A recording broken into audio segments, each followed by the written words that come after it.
Hello everyone, welcome back in my channel which is still life with study. Still life with study में आपका बहुत ही welcome है। ये जो ब्लॉग है ना, वो खरना से पहले का ब्लॉग है और शाम का जो अर्घ होता है छठ पूजा का, वहाँ तक का जो भी रूटीन है ना, वो मैं आपके साथ शेयर कर रही हूँ। तो मेरे पास टाइम था तो मैं सोची कि थोड़ा सा मैं स्टडी कर लूँ, बट ऐसा हो नहीं पाता है। कितना भी आप सोच के आओ, लेकिन कुछ ना कुछ ऐसा हो जाता है कि स्टडी नहीं हो पाती है। और यहाँ पे मेरी बेटी ही मुझे डिस्टर्ब कर रही थी। उसको बार बार ना मेरे हैंड में नेल पेंट लगाना था, तो वो बार बार वेट कर रही थी कि मम्मा का जैसे ही पढ़ाई कंप्लीट हो जाएगा तो फिर नेल पेंट लगा दूंगी। तो मैं यहाँ पे पॉलिटी का क्लास देख रही थी कि एटलीस्ट 1-2 पेज में भी हो जाए तो वो कंप्लीट कर लूँगी, ताकि मेरा पॉलिटी जो है ना वो कंटिन्यू रहे। बट ऐसा हो नहीं पाया, क्लास कंप्लीट नहीं कर पाई। और सोची कि चलो पॉलिटी ना तो फिर रीजनिंग ही सही, लेकिन रीजनिंग भी नहीं ही हो पाया। अब घर जाऊँगी और तभी मैं अच्छे से प्रॉपर जो होता है रूटीन वाला वो स्टडी ब्लॉग आपके साथ शेयर करूँगी। तो जो भी स्टडी से रिलेटेड देखना चाहते हैं ना, स्टडी रूटीन ब्लॉग टाइप से, तो उनके लिए ये ब्लॉग नहीं है, क्योंकि ये फैमिली ब्लॉग टाइप से है। फिर शाम के टाइम पे आज कुछ खाने का मन कर रहा था, तो भाई बाहर से ही ऑर्डर किया था। तो यहाँ पर अभी तो हाइजेनिक जो होता है हेल्थ इशू के कारण जो सबसे बेस्ट होता है, तो वो मुझे लगा कि डोसा ही सबसे अच्छा है बाहर का अगर कुछ खाना है तो, क्योंकि बाहर का भी जितना अवॉइड करो उतना ही सही है। तो यहाँ पे बेटी का फ्रेंच फ्राई, बर्गर और उसको जो कोल्ड ड्रिंक्स ये सब चाहिए था वो था, और मैं और मेरा भाई दोनों ने डोसा चूज किया था। तो डोसा भी अच्छा था, टेस्टी था, चटनी बहुत अच्छा था, बट जो सांभर में स्वाद आता है ना वो उतना टेस्टी है था नहीं।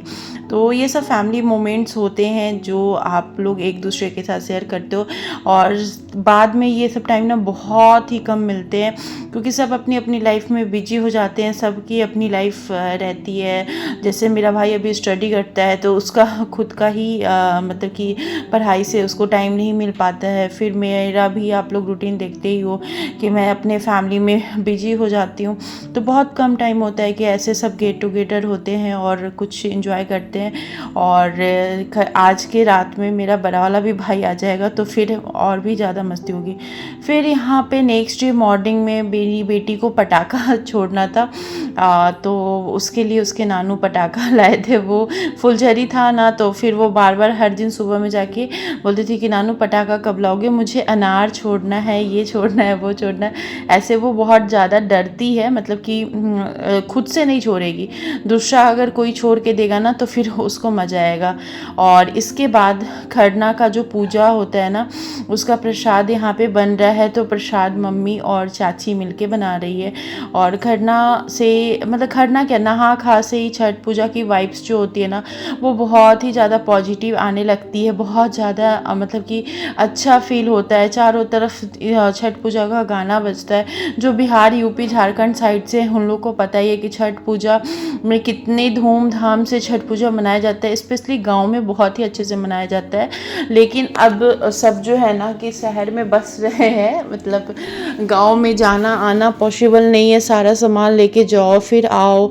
तो इसीलिए अब जब जो जहाँ रह रहे हैं वहीं पे छठ पूजा मनाया जा रहा है। तो क्योंकि मैं अभी अर्घ में भी देखी ना, शाम के अर्घ में जब छत पे गई थी तो देखी चारों तरफ छठ पूजा हो रहा है। और प्लस इतनी ज़्यादा यहाँ पे चोरी होती है ना हमारे मुजफ्फरपुर साइड में, कि कोई अपने घर को छोड़ के जाना भी नहीं चाहता है। तो छठ पूजा का जो खरना का प्रसाद है ना, उसका मतलब कि उस प्रसाद में जो स्वाद है, वो प्रसाद आप इतना खीर बना लो, उस खीर में वो स्वाद ही नहीं आएगा जो छठ पूजा के नाम से प्रसाद में स्वाद है। तो वो चीज़ है। उसके बाद मैं यहाँ पे बैठ के कुछ कुछ क्लिप्स ले रही थी। और शाम के टाइम पे यहाँ पे मम्मी पूजा जो होता है उसके बाद ये न्यूज कराता है, या फिर इसको अर्घ देना। आप लोग के साइड में क्या कहा जाता है आप लोग बताइएगा। हमारे साइड में तो इसको न्यूज कराना कहा जाता है। तो वो हो रहा था। और उसके बाद यहाँ पे जितने भी अर्घ होते हैं ना, उस हिसाब से आपको रोटी, खीर और जितने भी फ्रूट्स होते हैं वो सब आप डालो। फ्रूट्स है, फिर फ्लावर्स है, जो भी चीज़ें श्रद्धा से है। ये एक ऐसा पर्व है ना जिसमें हर टाइप के फ्रूट्स, जैसे कि हल्दी है, अदरक है, मूली है, गाजर गाजर है, जो भी चीज़ें है ना सब कुछ आप डाल सकते हो इस फेस्टिवल में। और छठ पूजा की महिमा तो बहुत ही ज़्यादा अपरंपार है। उसके बाद सब लोग यहाँ पे प्रणाम करते हैं छठ पूजा का, फिर मम्मी खाना खाएंगी, जो प्रसाद है वो ग्रहण करेंगी और उसके बाद सब लोगों को प्रसाद मिलेगा।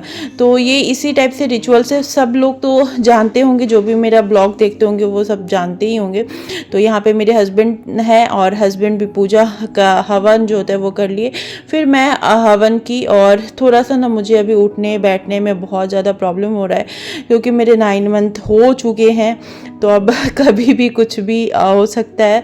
तो थोड़ा सा मुझे डर भी लगता है हर एक चीज़ में और बहुत ज़्यादा नर्वस भी हो गई हूँ। फिर खरना के दिन ही ना नेक्स्ट डे जो सुबह वाला अर्घ होता है उस दिन सुबह से मम्मी और चाची, मम्मी नहीं आंटी है और चाची दोनों मिल के पूजा का प्रसाद बना रही थी, क्योंकि इस बार जो छठ पूजा में इतनी ज़्यादा गर्मी थी कि मम्मी को बहुत ज़्यादा फील हो रहा था। तो वो सब करने के बाद फिर जब दोपहर का टाइम होता है छठ पूजा में ना आपको काम जो है ना वो लगे ही रहते हैं, चाहे आप ये लेडीज हो चाहे आप जेंट्स हो। लेडीज़ का क्या काम है कि घर का जितना भी होता है वो सब कुछ मैनेज करना, पूजा का हर एक चीज़ अच्छे से करना, और जितने भी जेंट्स होते हैं ना वो घाट सजाना, बाहर से सामान लाना, क्योंकि ये होता है कि जो फ्रूट्स होते हैं वो शाम वाले अर्घ के दिन उसी दिन आता है, तो फिर लेडी जाके कैसे लाएगी। तो ये सब ना मिलजुल कर छठ पूजा मतलब यही सिखाते हैं, यूनिटी हम लोगों को सिखाता है और फैमिली में कितना मतलब कि यूनिटी है, वो सब चीज़ छठ पूजा से हमें बहुत कुछ सीखने को मिलता है। और ये मेरे मायके का छत का जो व्यू है ऐसा है, क्योंकि मेरा मायके है कॉलोनी में, तो कॉलोनी में ना अगल बगल में बहुत सारे घर है। ससुराल में ऐसा नहीं है क्योंकि वो थोड़ा सा NH पे है, नेशनल हाईवे पे, तो वहाँ पे उतना अच्छा मतलब कि व्यू तो वहाँ का भी बहुत अच्छा है बट उतना घर नहीं है। यहाँ पे हर घर में सटा सटा घर है। और ये घाट है जो कि भाई जो है ना मेरा, दोनों भाई मिलके सजाया है और काफ़ी ज़्यादा मुझे अच्छा लगा। और घाट थोड़ा सा बड़ा टाइप से मम्मी ने बनवा के रखा है ताकि उनको पोखर वाला जो फीलिंग होता है ना वो आए।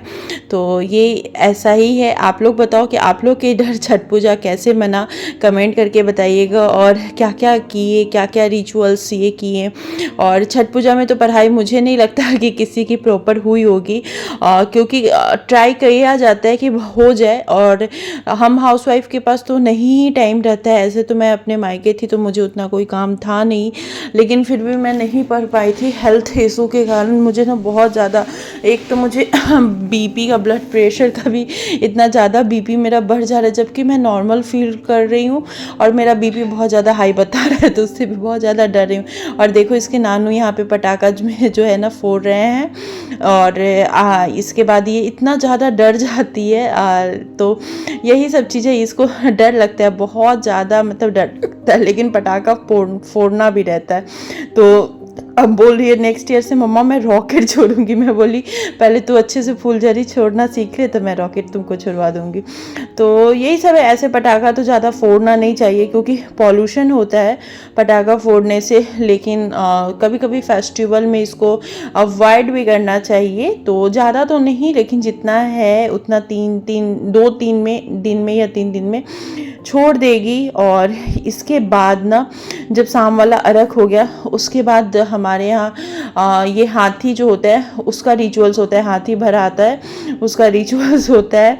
और इसको ना पता है पोखरी में ना डुबकी मारना था, इसलिए ये बहुत परेशान कर रही थी कि मुझे पोखर में डुबकी मारना है। तो हाथी का जो भी रिचुअल्स होता है, हाथी का खाना होता है, फल फ्रूट्स जो भी प्रसाद होते हैं वो सब कुछ हाथी को चढ़ाया जाता है। तो यहाँ पे मेरी बेटी अपनी नानी का हेल्प कर रही थी और वो मतलब कि चाह रही थी कि खुद ही करे। जब छोटे बच्चे होते हैं ना, या फिर हम लोग भी छोटे होंगे ना, तो हम लोग भी सोचते होंगे कि हमें ये खुद से करना है। तो यही सब चीज़ें, और इस ब्लॉग को एक मेमोरी के थ्रू मैं रखना चाहती हूँ ताकि जब भी देखूँ तो अच्छा लगे और ये लगे ना कि हाँ कैसे सेलिब्रेट किए हैं। तो इसीलिए मैं छोटे छोटे क्लिप्स लेके रखी हूँ, क्योंकि प्रॉपर जो ब्लॉग होता है वो तो अभी मेरे से नहीं बन पाता है। मैं बहुत ट्राई करती हूँ कि प्रॉपर ब्लॉग बनाऊँ, 1-2 दिन बनता है फिर नहीं बन पाता है। तो इसीलिए डे बाय डे जो ब्लॉग्स होता है वो नहीं बन पाया, लेकिन फिर भी मैं छोटे छोटे क्लिप्स लेके रखी थी कि ताकि मैं इसका एक ब्लॉग बना करके और ख़ुद के चैनल पे रखूं, ताकि ये मेमोरी मेरी लाइफ में बनी रहे और सब कुछ यादगार रहे। जब भी मन करे मैं खुद भी खोल के देखूं, क्योंकि क्लिप्स ना इधर उधर हो जाते हैं और मोबाइल में भी भर जाते हैं ना, तो बाद में उसको डिलीट करना ही पड़ता है। तो यही सब चीज़ था। और यहाँ पे ईख का हो रहा था तो थोड़ा सा सेट करने में दिक्कत हो रहा था, क्योंकि सब सीधा सीधा ईख लेता है, कभी कभी ना एक दो टेढ़ा हो जाता है, तो उसको ना बैलेंस करने में बहुत ज़्यादा दिक्कत होता है। बट ये सब ना बहुत अच्छा लगता है, इतना अच्छा आपको पॉजिटिव वाइब्स आएगा ना इस पूजा से, इतनी अच्छी एनर्जी मिलेगी, चारों तरफ आपको एनर्जी मिलेगी। सबका छत इतना सुंदर लग रहा था कि क्या ही बताऊँ। तो यही है मायके की छठ पूजा। और मेरे ससुराल में अभी छठ पूजा नहीं होती है, ईश्वर की कृपा होगी तो कभी मैं करूँगी। और अभी फ़िलहाल तो मेरी जो छठ पूजा होती है वो मायके में ही होती है, और इसी बहाने मैं मायके आती हूँ और मुझे सबसे मिलने का मौका मिलता है और काफ़ी ज़्यादा एंजॉय भी करती हूँ। बट अभी बच्चे हो जाने के बाद ना, उसका जब स्कूल ओपन हो जाता है तो बहुत जल्दी जाना पड़ता है। तो मैं ये जिस दिन सुबह वाला अर्घ होगा उसी दिन मैं अपने ससुराल भी चली जाऊंगी, क्योंकि उसके बाद वो हो जाता है भदवा चढ़ जाता है, तो 5 दिन आप नहीं जा सकते हो। और 5 दिन बच्चे का स्कूल मिस करना मेरे लिए, तो मैं तो ऐसा नहीं करना चाहती हूँ कभी भी। मैं चाहती हूँ कि मेरा बच्चा का जब स्कूल रहे, तो जब भी स्कूल रहे तो वो जाए रेगुलर, मिस ना करे। और यहाँ पे फिर हवन होने के बाद जो हाथी जो है बैठाते हैं, उनको खाना दे करके जितने भी गीत होते हैं वो होते हैं। उसके बाद फिर हवन किया जाता है। हवन करने के बाद इस पूजा को, मतलब कि अभी यहाँ पे ये होता है। फिर नेक्स्ट डे सुबह का जो होता है ना अर्घ, वो उसके लिए भी बहुत ही ज़्यादा रात से ही सब बिजी हो जाते हैं और उसको करने में इंजॉयमेंट होता है। और यहाँ पे मेरा लुक है, मैं साड़ी में पहनी थी, कैसी लग रही हूँ मैं इस ड्रेस में, आप लोग मुझे कमेंट करके बताइएगा। और इसके बाद ना कुछ पिक्स जो है ना वो मैं आपके साथ शेयर कर रही हूँ। ये मेरी बेटी का पिक्स मुझे बहुत ही अच्छा लगा, तो फिर मैं आप लोगों के साथ शेयर की। और यहाँ पे मैं और मेरे हस्बैंड, मेरी साड़ी आपको कैसी लग रही है आप लोग मुझे कमेंट करके ज़रूर बताइएगा। और हम लोग, ये मेरी फैमिली है, और कैसी लग रही हूँ मुझे ज़रूर बताइएगा कमेंट करके।